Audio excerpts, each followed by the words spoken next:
Very good morning dear students. आज की class में हम एक और दोहरी झिल्ली कोशिकांग के बारे में स्टडी करेंगे और वो हमारा कोशिकांग है प्लास्टिड या लवक के बारे में। तो नेक्स्ट अगला हमारा जो टॉपिक रहेगा वो हमें कौन सा ध्यान रखना है, लवक, या जिसे हम किस नाम से जानते हैं, प्लास्टिड के नाम से जाना जाता है। तो लवक या प्लास्टिड किसे कहते हैं, ये किस प्रकार से उपस्थित होता है। सबसे पहले हमें ध्यान रखना है कि लवक या प्लास्टिड है उसकी खोज किसने की थी। लवक या प्लास्टिड की खोज की थी वह अर्नेस्ट हैकेल ने की थी। तो इस प्रकार से इनकी खोज है वह हैकेल ने की थी, ये हमें ध्यान रखना है। फिर उसके बाद में जो है वो हमें ध्यान रखना है कि जो क्लोरोप्लास्ट नाम है वो किसने दिया था, या क्लोरोप्लास्ट की खोज किसने की थी। तो आप ध्यान दीजिए, क्लोरोप्लास्ट की खोज की थी वह सिम्पर ने की थी। तो ये हमें खोज के बारे में ध्यान रखना है कि हैकेल ने की थी, वह इनकी खोज की थी सबसे पहले, और क्लोरोप्लास्ट नाम दिया था वह किसके द्वारा दिया गया था, सिम्पर द्वारा दिया गया था। तो ये हमें ध्यान रखना है किसके बारे में, लवक की खोज किसने की थी। अब ध्यान दीजिए लवक कहाँ उपस्थित होता है, किस प्रकार से उपस्थित होता है। तो आप ध्यान दीजिए लवक होते हैं ये किस प्रकार की संरचना है, दोहरी झिल्ली युक्त संरचनाएं होती हैं। किस प्रकार की संरचना होती हैं, दोहरी झिल्ली युक्त होती हैं। तो लवक होंगे ये दोहरी झिल्ली युक्त संरचनाएं होती हैं जिसमें क्या उपस्थित होते हैं, वर्णक उपस्थित होते हैं। दोहरी झिल्ली युक्त संरचनाएं जिसमें क्या उपस्थित होते हैं, वर्णक उपस्थित होते हैं। विभिन्न प्रकार के क्या उपस्थित होते हैं, जिसमें विभिन्न वर्णक भरे हुए रहते हैं, वर्णक उपस्थित होते हैं। तो जिसमें विभिन्न प्रकार के वर्णक उपस्थित होते हैं उन्हें हम क्या कहते हैं, तो आप ध्यान दीजिए उन्हें हम क्या कहते हैं, लवक कहा जाता है। तो ये इस प्रकार से लवक के बारे में हमें ध्यान रखना है कि दोहरी झिल्ली युक्त संरचनाएं होती हैं, बाहरी झिल्ली और आंतरिक झिल्ली दो झिल्लियों से घिरी हुई रहती हैं, जिसमें विभिन्न प्रकार के वर्णक होते हैं वे उपस्थित होते हैं। अब ध्यान दीजिए कि जो कवक होते हैं उनके अंदर किसी भी प्रकार का कोई वर्णक नहीं होता है। कवकों के बाद में आप ध्यान दीजिए किसी भी जंतु में वर्णक उपस्थित नहीं होते हैं। तो कवक जंतुओं एवं आप ध्यान दीजिए तो आपको ध्यान रखना है प्रोकैरियोटिक जीव होते हैं उनको छोड़कर बाकी पादपों के अंदर क्या होता है, लवक उपस्थित होता है। तो प्रोकैरियोटिक जीवों को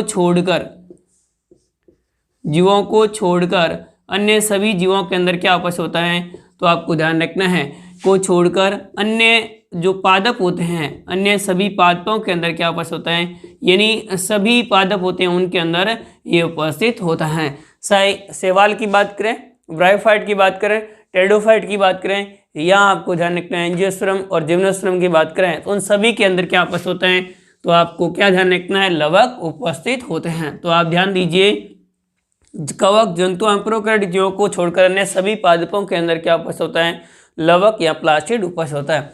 हम बात करें हम साइनोबैक्टीरिया की, तो उनके अंदर भी क्या उपस्थित होते हैं, वर्णक उपस्थित होते हैं। साइनोबैक्टीरिया में वर्णक होते हैं वे लवकों में उपस्थित ना होकर के और क्रोमेटोफोर में उपस्थित होते हैं। तो साइनोबैक्टीरिया के अंदर क्या उपस्थित होते हैं, क्रोमेटोफोर उपस्थित होता है, यानी इसमें लेमेलिनुमा संरचना उपस्थित होती है जिसके अंदर वर्णक उपस्थित होते हैं, वास्तविक प्रकार का क्लोरोप्लास्ट उपस्थित नहीं होता है। तो ये हमें इस प्रकार से ध्यान रखना है, साइनोबैक्टीरिया होता है उनके अंदर क्रोमेटोफोर उपस्थित होते हैं, बाकी सभी पादपों के अंदर किस प्रकार की संरचनाएं होती हैं, तो लवक उपस्थित होते हैं जिसमें वर्णक उपस्थित होते हैं। अब ध्यान दीजिए जो लवक होते हैं ये लवक इनमें उपस्थित वर्णकों के आधार पर या इनके वर्णकों की उपस्थिति आधार पर तीन प्रकार में बांटा जा सकता है। तो कितने प्रकार में बांटा जा सकता है, तीन प्रकारों में। सबसे पहले हमें ध्यान रखना है वो ध्यान रखना है अवर्णीय लवक। कौन सा लवक ध्यान रखना है, अवर्णीय लवक। तो पहला प्रकार हमें ध्यान रखना है अवर्णीय लवक, या अवर्णीय लवक को ही हम क्या कहते हैं, ल्यूकोप्लास्ट कहा जाता है। अवर्णीय लवक या इसे हम क्या कहेंगे, ल्यूकोप्लास्ट। और ल्यूकोप्लास्ट नाम दिया था वो एक वैज्ञानिक ने दिया था, उसका नाम था सिम्पर। तो सिम्पर ने इनको क्या नाम दिया, ल्यूकोप्लास्ट या अवर्णीय लवक। दूसरा हमें ध्यान रखना है वो ध्यान रखना है वर्णीय लवक। वर्णीय लवक हमें किसे कहेंगे, तो वह लवक जिसमें हरे रंग के वर्णक को छोड़कर बाकी सभी वर्णक उपस्थित होते हैं उन्हें हम क्या कहते हैं, वर्णीय लवक कहते हैं, या इसे हम क्या कहेंगे, क्रोमोप्लास्ट कहा जाता है। तो ये हमें ध्यान रखना है, क्रोमोप्लास्ट कहा जाता है वर्णीय लवक को।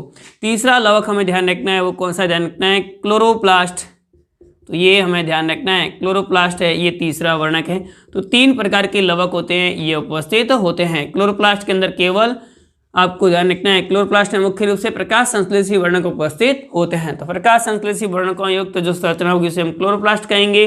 जबकि आपको ध्यान रखना है जो कैरोटीन या जंतुफिल्स इत्यादि उपस्थित वर्णीय लवक कहते हैं। एक एक के बारे में हम चर्चा करते हैं। सबसे पहले हम ध्यान रखना है अवर्णीय लवक के बारे में, यानी ये हमें ध्यान रखना है रंगहीन होते हैं या इसमें वर्णक अनुपस्थित होते हैं। तो रंगहीन होंगे और वर्णक अनुपस्थित होते हैं। वर्णकों के स्थान पर इसमें क्या पाए जाते हैं, विभिन्न प्रकार के संचित पदार्थ उपस्थित होते हैं। इसमें विभिन्न प्रकार के क्या होते हैं, संचित पदार्थ होते हैं, वे उपस्थित होते हैं। तो इसमें विभिन्न प्रकार के संचित पदार्थों युक्त लवक होंगे, उन्हें हम क्या कहते हैं, अवर्णीय लवक कहा जाता है।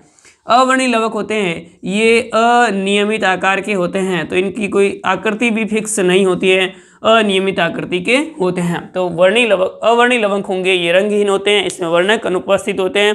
और आप ध्यान दीजिए इनकी आकृति होती है वह निश्चित नहीं होती है, अनिश्चित होती हैं। यह मुख्य रूप से आपको ध्यान रखना है पादपों के संग्रहकारी अंगों में उपस्थित होते हैं। मुख्य रूप से कौन से अंग उपस्थित होंगे, क्योंकि संग्रह उत्तक है एक प्रकार का देखा जाए तो ये किस प्रकार कहाँ उपस्थित होंगे, संग्रहकारी अंगों में उपस्थित होते हैं। तो पहला हमें ध्यान रखना है अवर्णीय लवक या ल्यूकोप्लास्ट। और अवर्णीय लवक या ल्यूकोप्लास्ट होते हैं रंगहीन होते हैं, वर्णक अनुपस्थित होते हैं, संचित पदार्थ होता है वो इसमें उपस्थित होता है। और आप ध्यान दीजिए अनियमित आकार के होते हैं और संग्रहकारी अंगों में, जड़ों में इत्यादि में उपस्थित होते हैं या फलों में उपस्थित होते हैं। इस आधार पर इनमें संचित पदार्थ होता है वो कौन सा होता है, उस आधार पर इनको अगेन 3 प्रकार में बांटा गया है। जो अवर्णीय लवक है उसको आगे हम कितने प्रकार में बांटते हैं, 3 टाइप्स में बांटते हैं। सबसे पहले हमें ध्यान रखना है वह ध्यान रखना है कि जिसके अंदर जो कार्बोहाइड्रेट संचित होता है जिसे हम एल्यूरोनोप्लास्ट कहा जाता है। तो इस प्रकार से पहला हमें ध्यान रखना है एल्यूरोनोप्लास्ट, या जिसे एक और नाम दे सकते हैं हम प्रोटीनोप्लास्ट।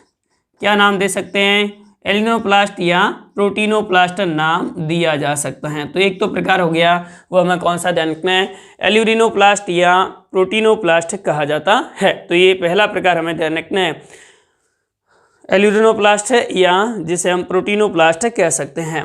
दूसरा हमें ध्यान रखना है वो ध्यान रखना है मंडलवक। मंडलवक, तो ये हमें ध्यान रखना है मंडलवक उपस्थित होगा या इसे अमाइलोप्लास्ट कहा जाता है। तो इस प्रकार से अमाइलोप्लास्ट या मंडलवक कहते हैं। तो ये दूसरा अमाइलोप्लास्ट या मंडलवक होता है।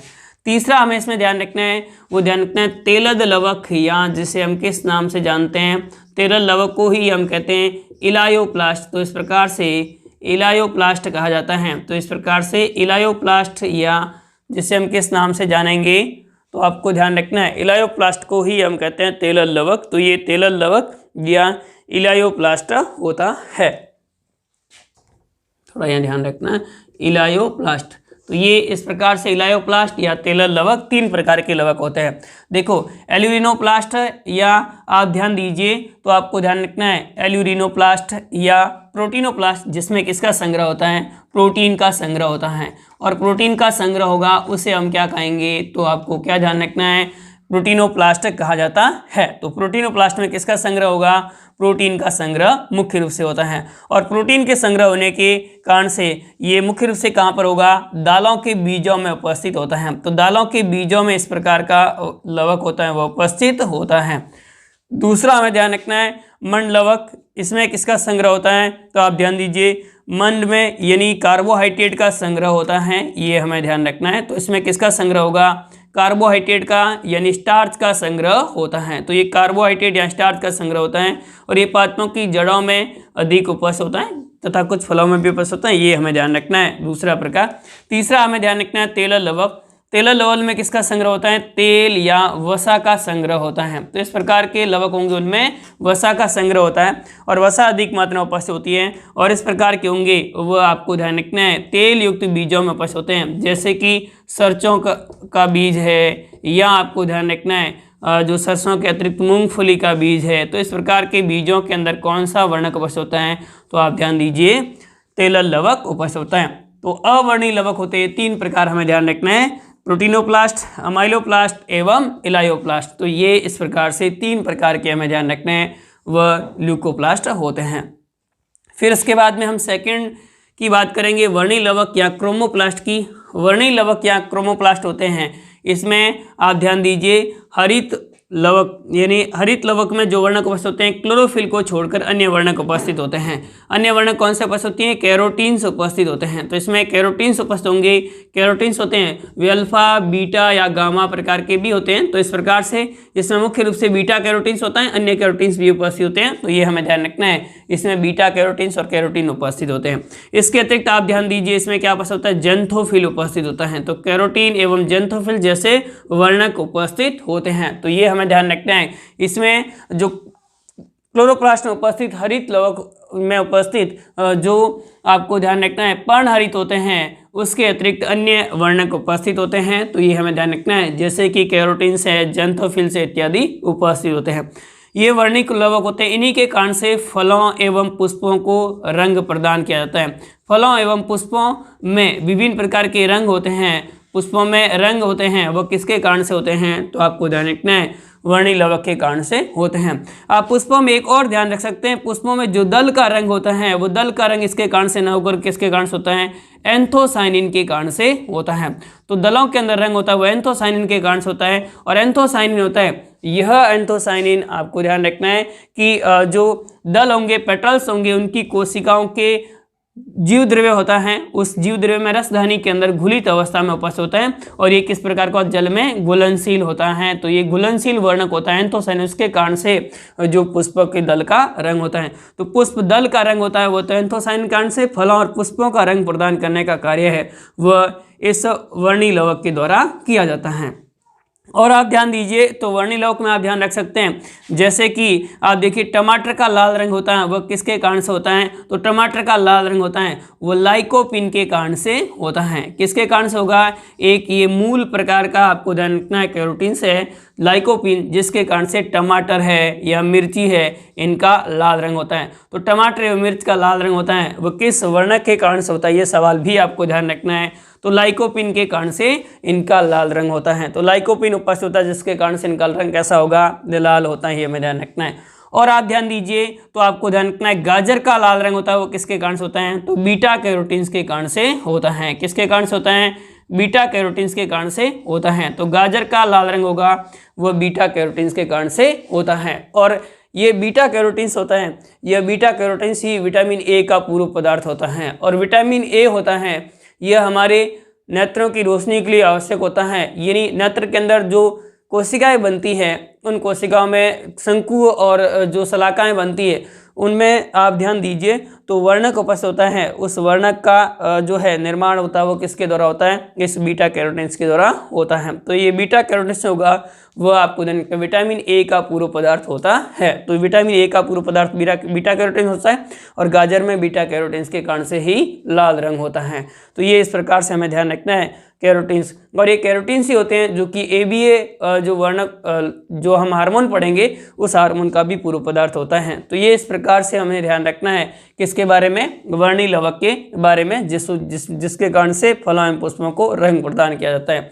अगला तीसरा हमें ध्यान रखना है क्लोरोप्लास्ट। और क्लोरोप्लास्ट की जो विस्तृत चर्चा है वह हम अगली क्लास में करेंगे। तो यहाँ तक आज की क्लास में हम ये दोनों ही पढ़ेंगे, अगली क्लास में हम पूरा डिटेल से पढ़ेंगे क्लोरोप्लास्ट के बारे में। तब तक के लिए धन्यवाद, थैंक यू।